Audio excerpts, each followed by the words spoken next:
মানে হলার লাগায়া পুরো সাউন্ড করে রাস্তায় চলতেছে। না ছাত্রীদের আমি তো ধরতে পারবো না, কারণ আমি ওদের মতো টানাটানি আমার দ্বারা সম্ভব না।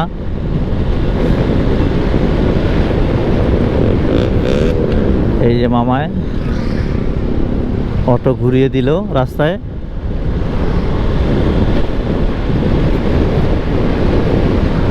একটা হাইওয়ে রোড, কিন্তু অটো চলছে আবার যখন তখন ঘুরিয়ে ফেলছে। মানে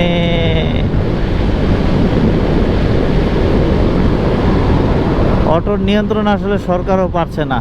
আমরা যতই আন্দোলন করি, যতই প্রতিবাদ করি, মানে অটোর নিয়ন্ত্রণ সরকারের সম্ভব না। আসলে অটো রাস্তাঘাটে ধরে তো লাভ নাই। অটোর যে কারখানা, অটোর যে মানে পার্টস ইম্পোর্ট করা হয়, সেগুলি বন্ধ করলেই তো হয়ে যায়। সেগুলি বন্ধ করলে এখন যে অটোগুলি আছে এটা হয়তো কত 6 মাস 1 বছর, তারপর তো নষ্ট হয়ে যাবে। তারপরে আর অটো বেরোবে না রাস্তায়, নতুন করে অটো। আর এখন ইদানিং তো অটোর যেই যন্ত্রপাতি পার্টস, এগুলি সব বাংলাদেশেই তৈরি হয়। একটা অটো কিন্তু এখন আর বাইরে থেকে তেমন একটা ইম্পোর্ট করতে হয় না।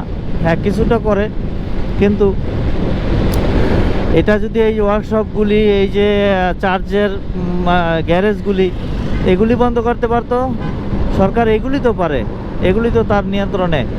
এগুলি বন্ধ করতে পারলে আস্তে আস্তে অটোটার নিয়ন্ত্রণ হয়ে যেত। কিন্তু সেটা না করে মানে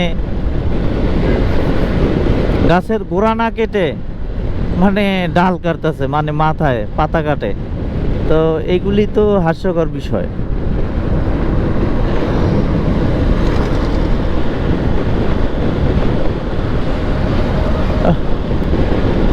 অটো কি সুন্দরভাবে চলছে এই হাইওয়ে রোডে।